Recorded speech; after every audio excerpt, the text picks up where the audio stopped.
हाँ जी, नमस्कार प्रिय विद्यार्थियों। कैसे हो आप सब लोग? तो राधे राधे, मध्याह्न, जय श्री राधे कृष्ण। और कैसे हो बच्चों? अच्छे होंगे, पढ़ाई में लगे हुए होंगे और इसी आशा और उम्मीद के साथ एक बार पुनः आप सभी का हार्दिक स्वागत और अभिनंदन है। बच्चों, आज हम एक नए प्रकरण को लेकर आपके समक्ष उपस्थित हुए हैं। महत्वपूर्ण प्रकरण है। अधीनस्थ बोर्ड की जो भर्तियां होती हैं, उनका एक चहेता प्रश्न यहाँ से बनता है। आप कयास लगाओ कौन सा प्रकरण हो सकता है। अधीनस्थ बोर्ड की जितनी भी परीक्षाएं हैं, मोस्टली अधिकांश परीक्षाओं में वहां से प्रश्न देखने को हमको मिलता है। और अक्सर ऐसा प्रकरण जिसको बच्चे छोड़ भी देते हैं पढ़ते समय। ये सोचते हैं कि सर हम इसको क्या पढ़ेंगे, कैसे पढ़ें इसको, सर ये हमें समझ में नहीं आता, हम इसको छोड़ देते हैं। आज मैं एक ऐसे ही प्रकरण को लेकर आप लोगों के मध्य उपस्थित हुआ हूं और जिसका नाम है बच्चों वाच्य। क्या है जिसका नाम है? वाच्य। तो देखिए, वाच्य,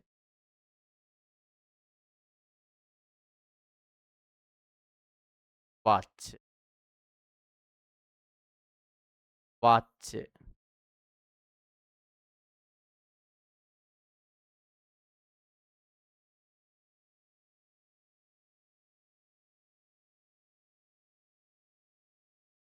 कौन सा प्रकरण हो गया आपका? वाच्य। देखिए वाच्य के बारे में।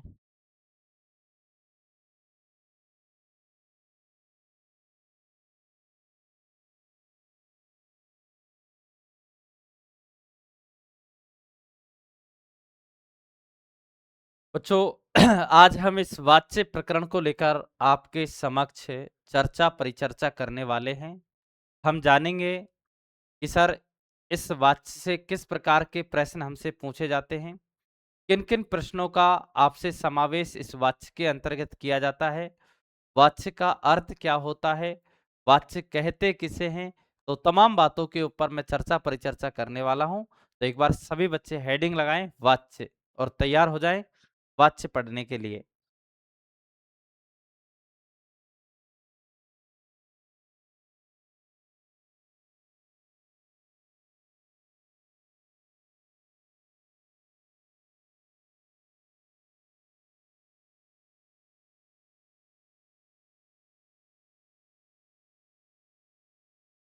चलिए भाई, करें क्या शुरुआत? तो देखो, वाच्य प्रकरण में सबसे पहले हम देखते हैं कि प्रश्न कैसे आते हैं। मैं इनके बारे में आपसे चर्चा पर चर्चा कर लेता हूं एक बार। सर प्रश्न कैसे आएंगे? देखिए बच्चे, प्रश्न कैसे आएंगे? वाच्य इससे आपसे पूछेगा, सर हमें पहले तो यही बताओ आप कि प्रश्न किस प्रकार के आते हैं। तो बच्चों, प्रश्नों की जब हम बात करते हैं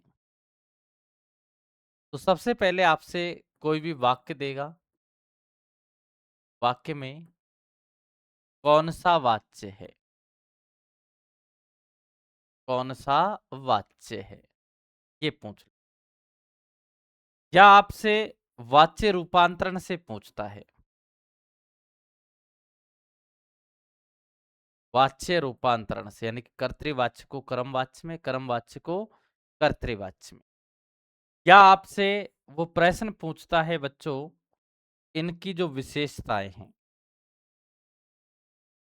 विशेषताएं या अवधारणाएं, यानी कि वाच्य की जो विशेषता या अवधारणाएं हैं, यहां से वो आपसे प्रश्न पूछने की चेष्टा करता है। ठीक है, तो हेडिंग लगाए एक बार। थोड़ा सा इसमें लिखने का ज्यादा रहेगा और आप साथ के साथ लिखते चले, समझते हुए चलो। ठीक है बच्चों, तो हेडिंग लगाए एक बार, वाच्य।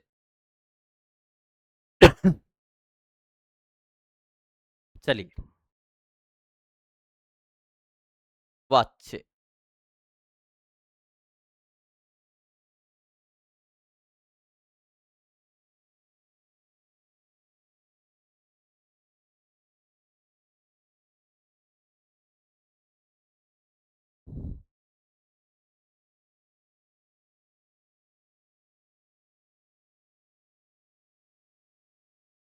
वाच्य।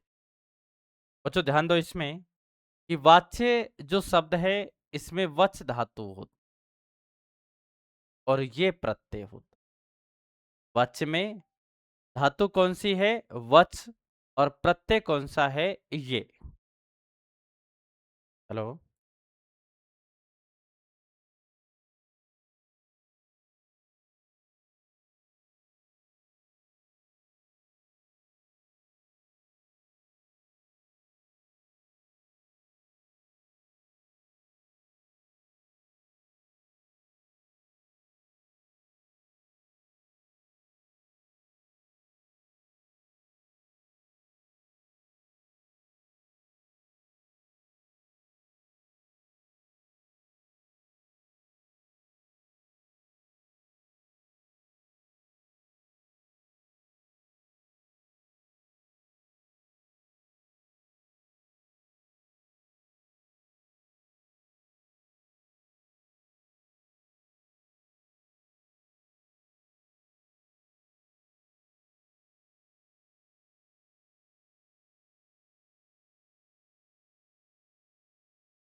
बच्चों कि वाच्य जो शब्द है ये कैसे बना? वच प्लस ये से।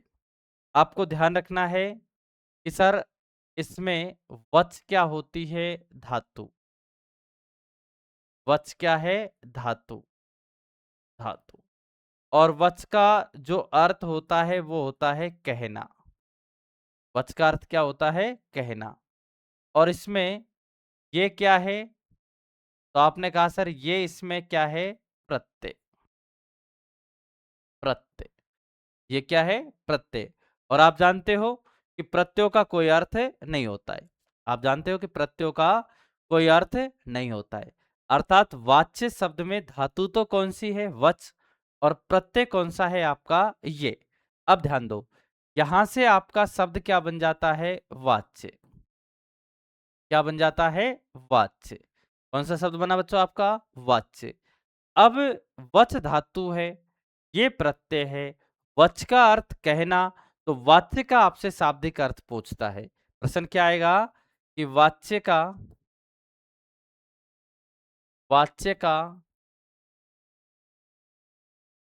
शाब्दिक अर्थ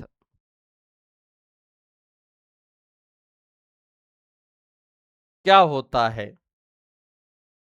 तो वाच्य का शाब्दिक अर्थ होता है कहने योग्य। कहने योग्य। वाच्य का शाब्दिक अर्थ क्या है? कहने योग्य। नोट करो एक बार, फिर परिभाषा लिखते हैं।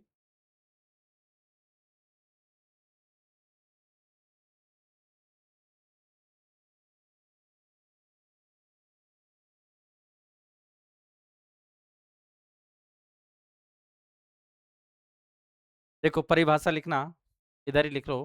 परिभाषा क्रिया के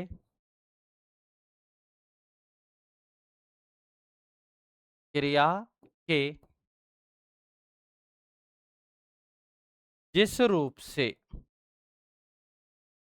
क्रिया के जिस रूप से उसके कर्ता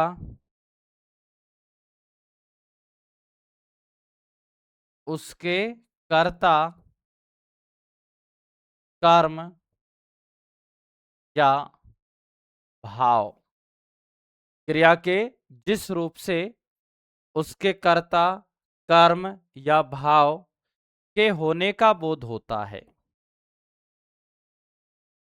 के होने का बोध होता है।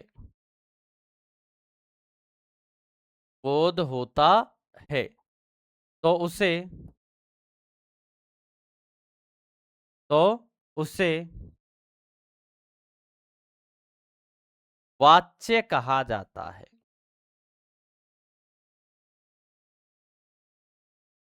तो उसे वाच्य कहा जाता है। यानी कि क्रिया के जिस रूप से उसके होने का, क्या होने का? कर्ता के कर्म के भाव के होने का बोध होता है। कहने का मतलब है कि वाच्य में कर्ता की प्रधानता देखी जाती है, वाच्य में कर्म की भी प्रधानता देखी जाती है और वाच्य में भाव की भी प्रधानता देखी जाती है। क्योंकि बच्चों वाच्य के 3 भेद होते हैं, जिसमें एक आता है आपका कर्तृवाच्य, जिसमें कर्ता प्रधान होता है। क्या प्रधान होता है? कर्ता। एक आता है आपका जो है कर्मवाच्य, जिसमें आपका कर्म प्रधान होता है और एक आता है आपका भाववाच्य, जिसमें भाव प्रधान होता है। और सबसे महत्वपूर्ण या मुख्य बात इसमें यह है कि जैसे कर्ता प्रधान है किसी वाक्य में, तो जो वाक्य की क्रिया है वो कर्ता के अनुसार आएगी। किसके अनुसार आएगी? कर्ता के अनुसार। अगर किसी वाक्य में या किसी वाच्य में कर्म प्रधान है, आपको लग गया कि सर इसमें तो कौन प्रधान है? कर्म प्रधान है। तो ध्यान रखना, उस वाक्य की जो क्रिया है वो कर्म के अकॉर्डिंग चलेगी, कर्म के अनुसार चलती है। बात आ गई समझ में? तीसरी बात, अगर किसी वाक्य में जो क्रिया है या प्रधानता है वो ना तो कर्ता की प्रधानता है, ना बच्चों वो कर्म की प्रधानता है, यानी कि कर्म भी प्रधान नहीं है, कर्ता भी प्रधान नहीं है, तो उसमें प्रधान मिलता है आपको भाव। क्या मिलता है? भाव। तो उसे कहा जाता है भाववाच्य। क्या बोलते हैं उसको? भाववाच्य। दोबारा सुनो, अगर कर्ता प्रधान है, इसका मतलब क्रिया कर्ता के अनुसार आएगी, तो वाच्य आपका कौन सा हो गया? कर्तृवाच्य। अगर कर्म प्रधान है, इसका मतलब क्रिया कर्म के अनुसार आएगी, तो वो वाच्य हो जाएगा आपका कर्म वाच्य। और अगर किसी वाक्य का भाव प्रधान है, यानी कि ना तो कर्ता प्रधान ना कर्म, भाव का मतलब क्रिया से ही लिया जाता है, खुद क्रिया ही प्रधान है, तो उसे बोला जाता है भाववाच्य। एक बार आप यहां तक उतारो, फिर हम आगे लिखते हैं।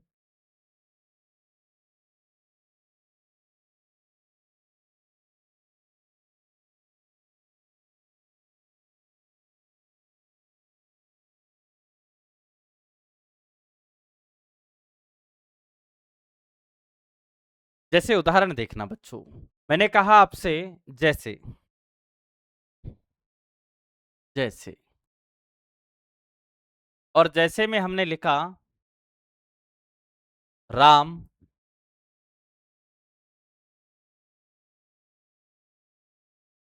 पुस्तक पढ़ता है। क्या लिखा? राम पुस्तक पढ़ता है। दूसरा लिखा राम के द्वारा, राम के द्वारा पुस्तक पढ़ी जाती है। राम के द्वारा पुस्तक पढ़ी जाती है। और एक वाक्य लिखा हमने, राम के द्वारा, पुस्तक को हटा दिया, के द्वारा पढ़ा जाता है। राम के द्वारा पढ़ा जाता है। देखो ध्यान देना, क्या ध्यान देना है? ये राम करता है, पुस्तक कर्म है और क्रिया क्या है? पढ़ता है। इसमें जो क्रिया है वो राम के अनुसार आई है, प्रधान राम है, काम कौन कर रहा है? राम। तो ये कर्तृवाच्य का उदाहरण हो गया। किसका हो गया? कर्तृवाच्य। राम के द्वारा, कर्ता राम है, पुस्तक, अब देखो, पढ़ी, राम तो पढ़ा, क्योंकि राम पुल्लिंग है, तो क्रिया क्या आनी चाहिए थी? पढ़ा। लेकिन यह क्रिया क्या है? ये पढ़ी जाती। इसका मतलब ये राम के अनुसार नहीं है, किसके अनुसार है? पुस्तक के अनुसार। क्योंकि पुस्तक होती है, होता नहीं है। बात समझो, यहां कर्म स्त्रीलिंग है, इसलिए क्रिया भी किसकी आई है? स्त्रीलिंग की।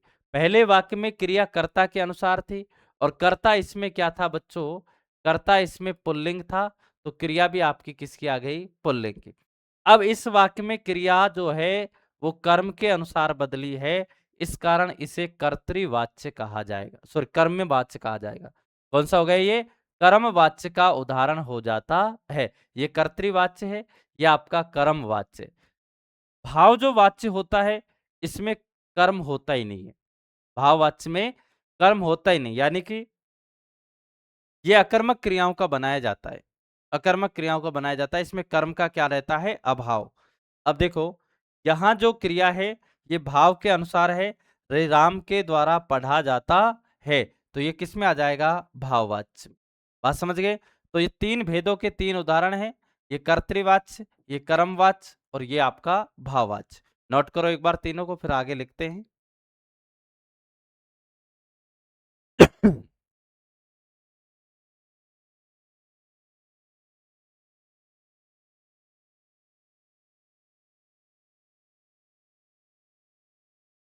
हो गया कि भाई? चलिए आगे लिखो, वाच्य के भेद। हेडिंग लगाओ, वाच्य के भेद। वाच्य के भेद। वाच्य के भेद। और वाच्य के भेदों में लिखो,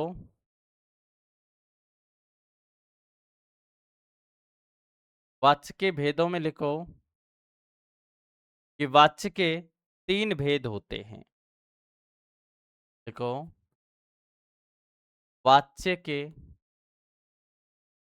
तीन भेद होते हैं। तीन भेद होते हैं। वाच्य के कितने भेद होते हैं? तीन भेद। एक नंबर पर लिखो,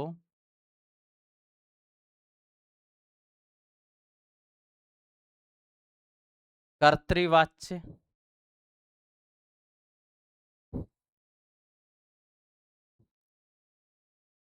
कर्मवाच्य और भाववाच्य। पहला कौन सा है? कर्तृवाच्य। दूसरा क्या है? कर्मवाच्य। और तीसरा क्या है बच्चों? भाववाच्य। नोट करो एक बार। अभी मैंने समझाया कि प्रधान कर्ता है तो क्रिया कर्ता के अनुसार आएगी, उसे बोलते कर्तृवाच्य। प्रधान कर्म है, इसका मतलब क्रिया कर्म के अनुसार आ रही है, तो उसे बोलते कर्मवाच्य। और क्रिया जो कर्ता और कर्म दोनों के अनुसार नहीं आती तो उसे बोलते हैं भाववाच्य। नोट करो एक बार। फिर प्रत्येक की विशेषताएं लिखते हैं, अवधारणाएं लिखते हैं, फिर इनका रूपांतरण मैं आपको समझाऊंगा। अच्छे लेवल पे आप इसको समझते हुए चलना। देखिए,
हो गए भाई? चलिए, अब आपको एक नंबर पर हेडिंग लगानी है, कर्तृवाच्य। पहला लिखो, कर्तृवाच्य। हम इससे संबंधित कुछ बातें पढ़ेंगे पहले। कर्तृवाच्य। कर्तृवाच्य।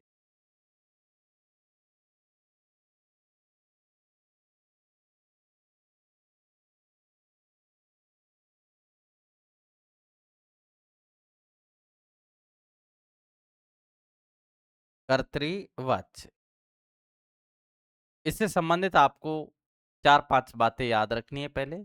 एक बार सारगर्भित या आप इसका सारांश लिखते चलो, उसके बाद हम इसमें डिटेल से लिखेंगे। इसमें पहली लाइन लिखो कि इसमें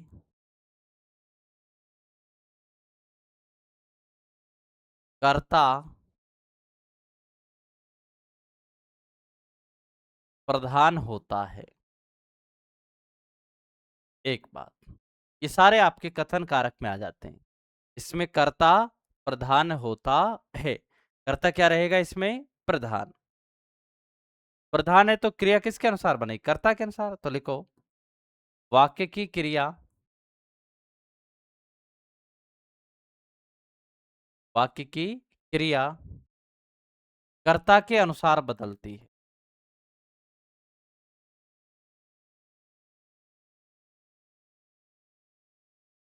कर्ता के अनुसार बदलती है।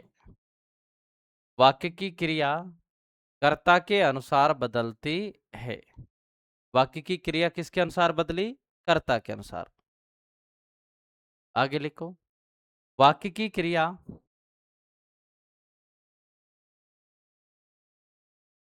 वाक्य की क्रिया सकर्मक या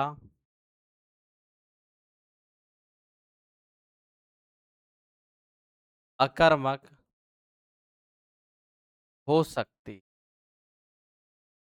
वाक्य की क्रिया सकर्मक या अकर्मक हो सकती है।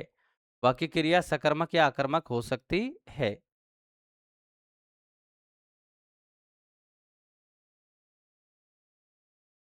आगे लिखना कर्ता कर्ता प्रथमा विभक्ति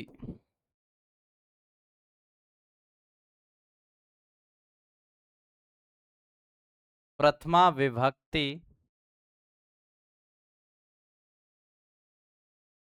के अनुसार आता है।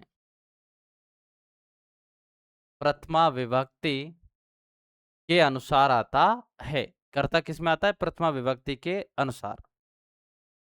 कर्म में लिख लेना कर्म द्वितीया विभक्ति के अनुसार आता है।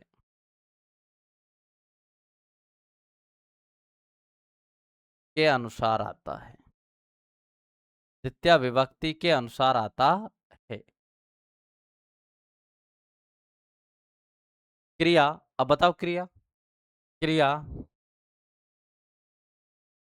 कर्ता की, लिख भी लिखे दोबारा लिख लो, कर्ता के अनुसार आती।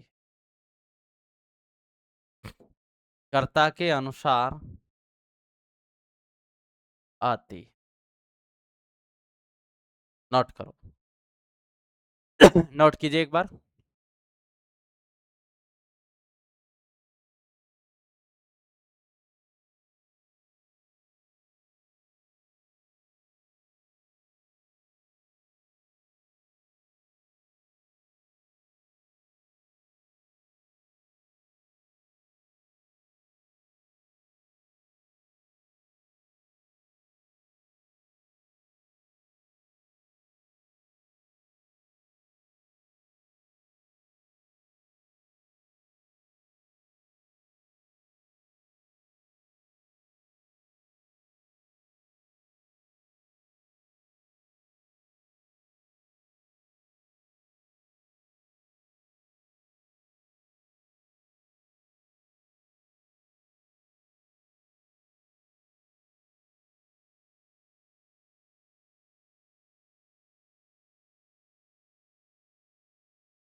हो गए भाई? बोलो, हो गया क्या आपका? चलिए, 2 नंबर पर हम लिखते हैं, उदाहरण अभी हम कराएँगे बच्चों, है ना? एक साथ इसको लिखाएँगे दोबारा से। 2 नंबर पर लिखो कर्मवाच्य, कर्मवाच्य, कर्मवाच्य। और कर्मवाच्य में क्या लिखना है? कर्मवाच्य। कर्मवाच्य में लिखना है आपको कि इसमें इसमें कर्म प्रधान होता है। कर्म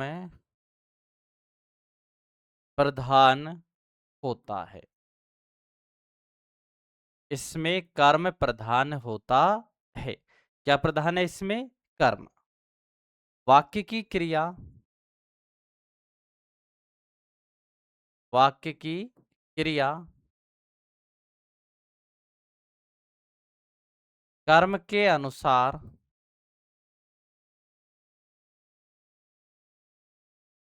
आती है।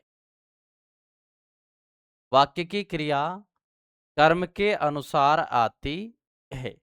वाक्य की क्रिया किसके अनुसार है? कर्म के अनुसार। अगली बात ध्यान रखना, कर्म है इसका मतलब कर्म अनिवार्य ही है। अगर कर्म नहीं है यानी कि सकर्मक क्रिया नहीं है तो वो कर्मवाच्य भी नहीं होता। तो कौन सा वाच्य नहीं होता? कर्मवाच्य भी नहीं होता। लिखो, वाक्य की क्रिया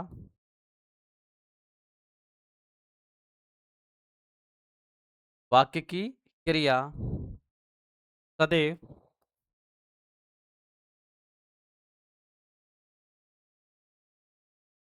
सकर्मक होती, सकर्मक होती है। वाक्य की क्रिया इसमें कैसी होती है बच्चों? सदैव सकर्मक होती है, यानी कि अकर्मक क्रियाओं का इसमें प्रयोग नहीं होता। ठीक है, ये विशेष बात आपको याद रखनी है। देखो, कर्ता जो है, कर्ता तृतीया विभक्ति में आता है। तृतीया विभक्ति के अनुसार आता है। के अनुसार आता है। कर्ता तृतीया विभक्ति के अनुसार आता है, यानी कि तीसरी विभक्ति के अनुसार आता है। इसके बाद लिखना, कर्म प्रथमा विभक्ति के अनुसार आता है। कर्म प्रथमा विभक्ति के अनुसार आता है।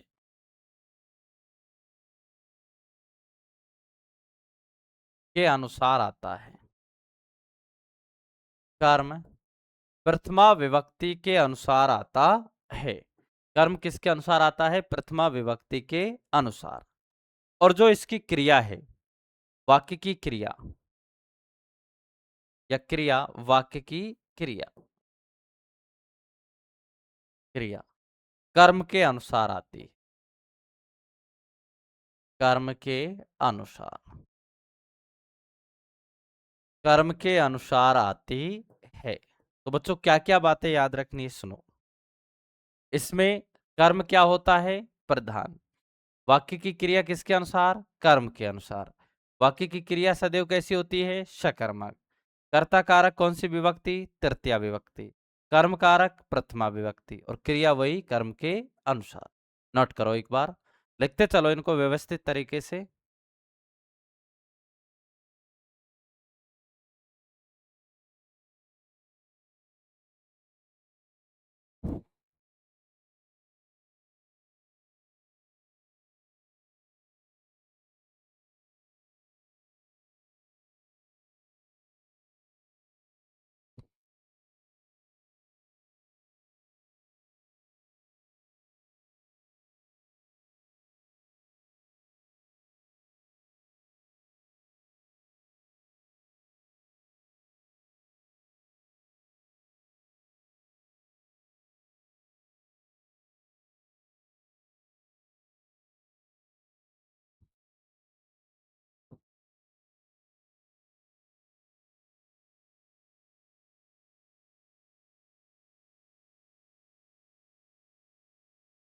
देखो इनको।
चलिए, इसके बाद बच्चों 3 नंबर पर क्या लिखना है आपको? भाववाच्य।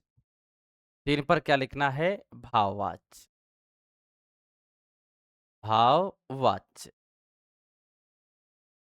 भाववाच्य। और भाववाच्य में क्या लिखना है सुनिए।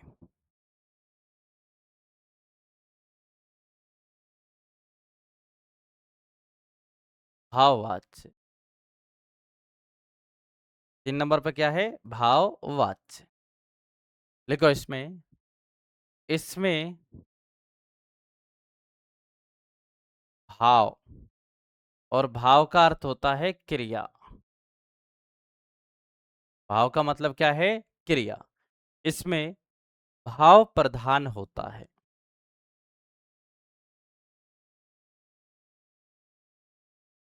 प्रधान होता है। इसमें क्या प्रधान है? भाव प्रधान है। और इसकी जो इंपॉर्टेंट बात है बच्चों वो ये लिखनी है कि वाक्य की क्रिया सदैव वाक्य की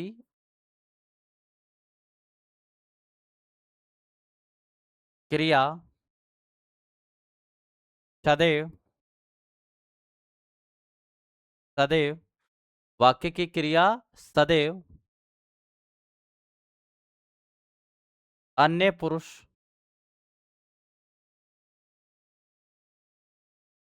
एक वचन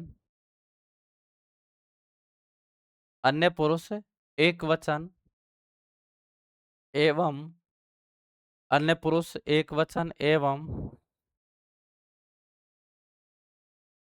पुल्लिंग की होती है। पुल्लिंग की होती है। ये बात इसमें सबसे ज्यादा इंपॉर्टेंट है कि वाक्य की क्रिया अन्य पुरुष की होती है, एक वचन में होती है और किसकी होती है? पुल्लिंग की हो। ठीक है बच्चों, ये सबसे इंपॉर्टेंट बात है। ये पूछा जाता है आपसे यहां से।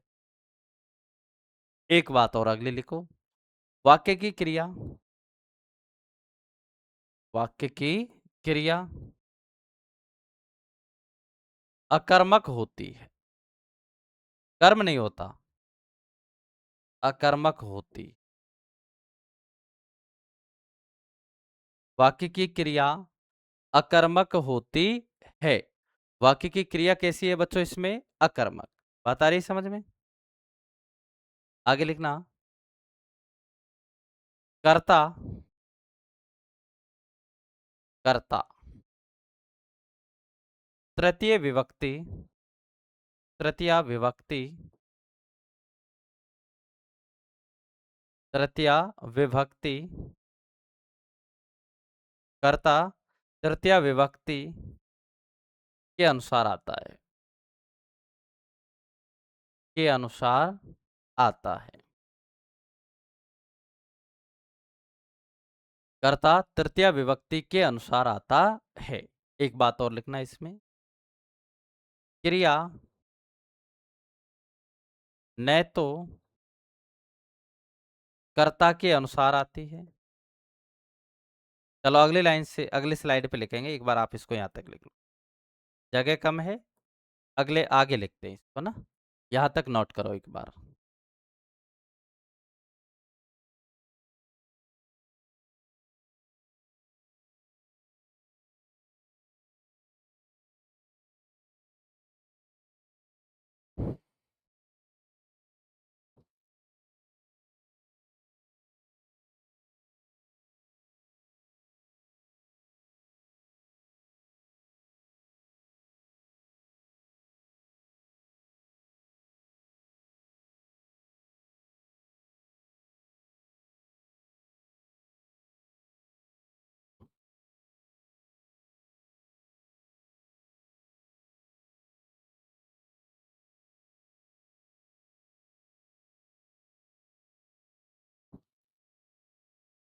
लिखो एक बार इसको, फिर एक बात और लिखानी है इसमें बच्चों।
तो बच्चों इसमें एक बात लिखना आगे, और क्या लिखोगे कि सर भाववाच्य में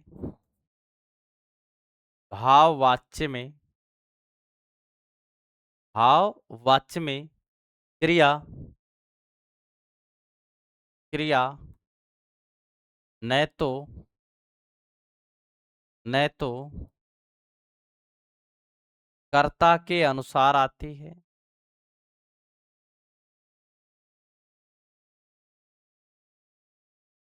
कर्ता के अनुसार आती है, और न ही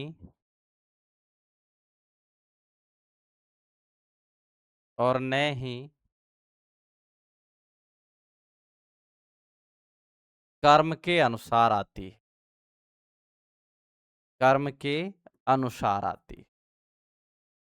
क्रिया न तो कर्ता के अनुसार आती है, न ही कर्म के अनुसार आती है, बल्कि बल्कि क्रिया स्वतंत्र होती स्वतंत्र होती बल्कि क्रिया स्वतंत्र होती है। स्वतंत्र का मतलब निरपेक्ष होती है, निरपेक्ष होती। ठीक है, ऐसा भी पूछ सकता है, निरपेक्ष होती है। नोट करो, अब हम प्रत्येक को फिर वन बाय वन उदाहरण सहित पढ़ेंगे। चलिए नोट कीजिए इसको।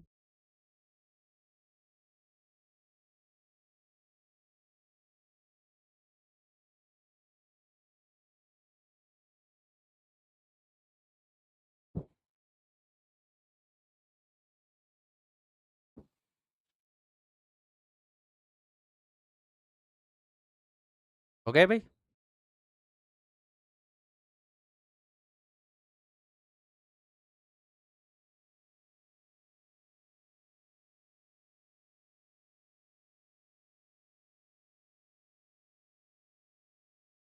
हो गया, तब 1 नंबर पर हेडिंग डालो कर्तृवाच्य। अब हम इसको डिटेल से पढ़ने वाले हैं। कर्तृवाच्य।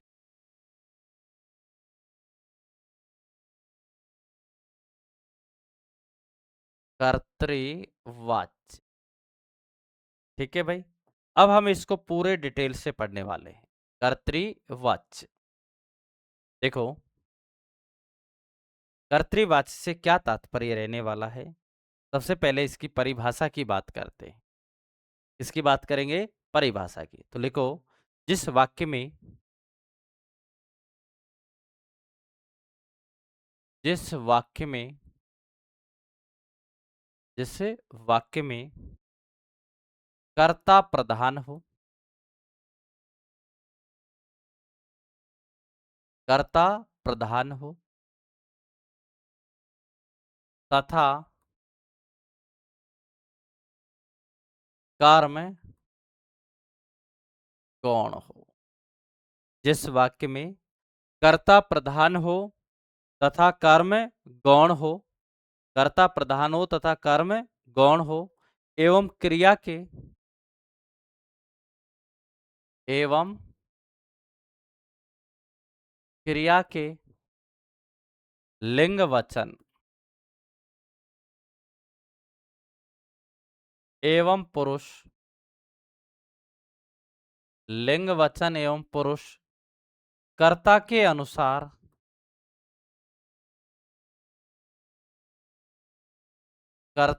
अनुसार बद आते हो या बदलते हो, बदलते हो, कर्ता के अनुसार बदलते हो, तो उसे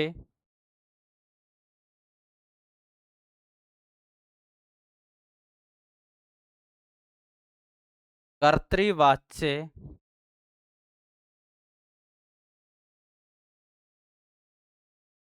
कहा जाता है। तो उसे कर्तृवाच्य कहा जाता है। क्या बोलते हैं उसको? कर्तृवाच्य। जैसे जैसे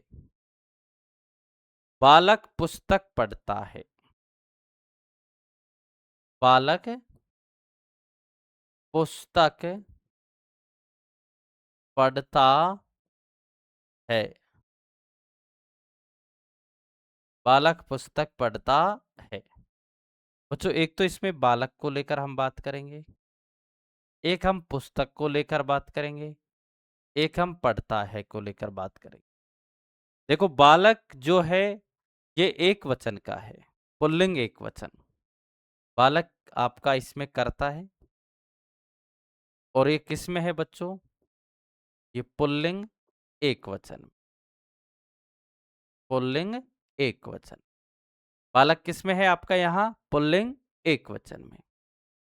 पुस्तक क्या है आपकी? तो पुस्तक आपकी कर्म है और ये आपकी स्त्रीलिंग की होती, और ये भी आपकी एक वचन, एक वचन।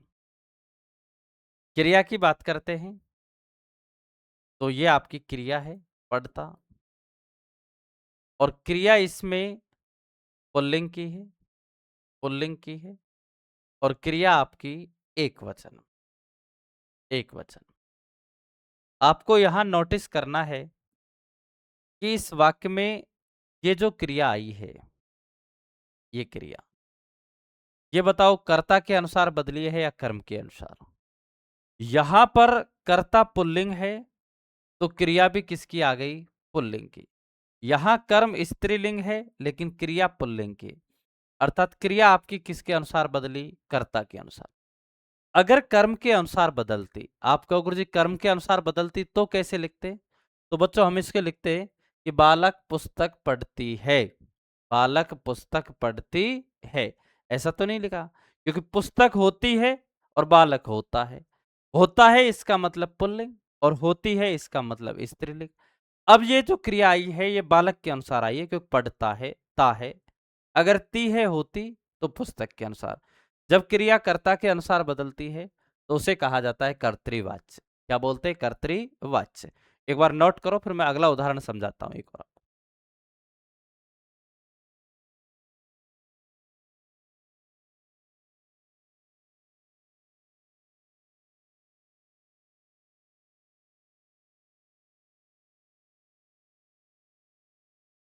नोट करो एक बार।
हो गया कि भाई? तो एक उदाहरण हम और हल करते हैं इसी तरीके का बच्चों। जैसे मैंने कहा, आप पहचानना उसमें, मैंने बोला बालिका, बालिका, पुस्तकें,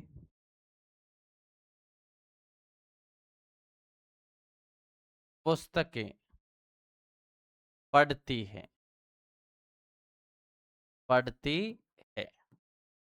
बालिका पुस्तकें पढ़ती हैं। एक तो हम बालिका के बारे में बात करेंगे, एक पुस्तकें के बारे में बात करेंगे, एक पढ़ती है के बारे में। एक बार आप इसमें थोड़ा सा एनालिसिस करके देखो क्या क्या आने वाला है, फिर मैं लिखवाता हूं इसको।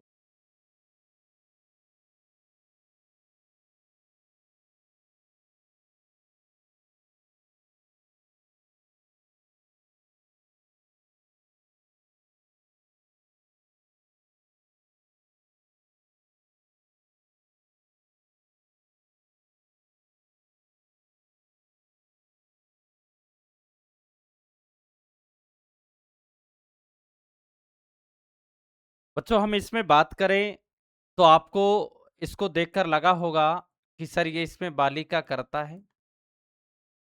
इसको देखकर लगा होगा कि पुस्तकें कर्म है, और इसे देखकर हमें लगा कि पढ़ती है क्या है?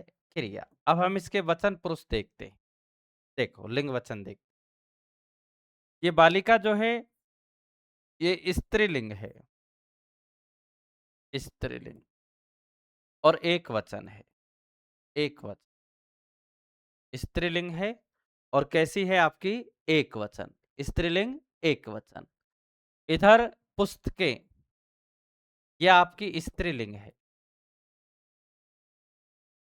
लेकिन वचन कौन सा है? बहुवचन, बहुवचन। इधर आपकी क्रिया, ये आपकी स्त्रीलिंग है, लेकिन वचन कौन सा है? एक वचन। एक वचन। बच्चों जब आपने इसको देखा तो आपको देखकर लगा सर बालिका भी स्त्रीलिंग, पुस्तकें भी स्त्रीलिंग, क्रिया भी स्त्रीलिंग, कैसे पता लगे कि कर्म के अनुसार है कि आपके कर्ता के अनुसार है? तो आगे चलो आप वचन देख लो। बच्चों हमने देखा बालिका एक वचन है और क्रिया भी एक वचन है। इसका मतलब ये बालिका के अनुसार क्रिया आई है। सोचो अगर पुस्तक के अनुसार आती, कर्म के अनुसार आती, तो ये क्रिया किसकी होनी चाहिए थी? बहुवचन की। सोचो अगर ये कर्म के अनुसार होती, भैया आपने कहा गुरुजी ये तो स्त्रीलिंग दोनों में है, ये तो स्त्रीलिंग दोनों में, हमें पता ही नहीं लगा। लेकिन आप वचन तो देखो, अगर ये कर्म के अनुसार होती तो बहुवचन में होती, ये एक वचन में है, इसका मतलब किसके अनुसार है? कर्ता के अनुसार। कर्ता के अनुसार। और हमें ज्ञात है कि जो क्रिया कर्ता के अनुसार बदलती है उसे कर्तृवाच्य कहा जाता है। उसे कौन सा बोलते हैं?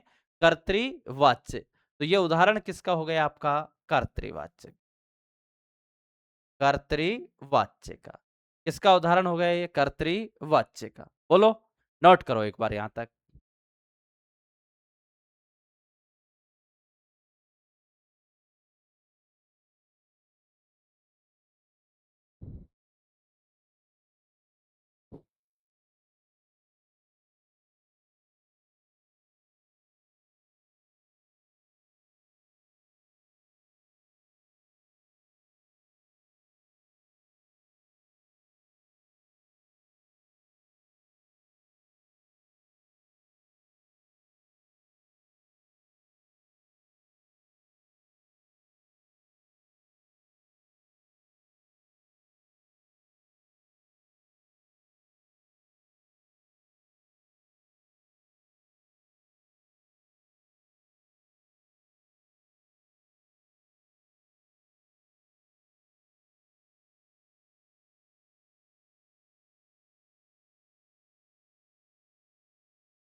तो बच्चों मैंने कहा आपसे कि ये कौन सा हो गया आपका? कर्तृवाच्य। इसके बाद हम बात करने वाले हैं आपके कर्मवाच्य और भाववाच्य पर, वो पढ़ेंगे हम अगली क्लास में। तब तक सभी साथियों को जय हिंद, जय भारत।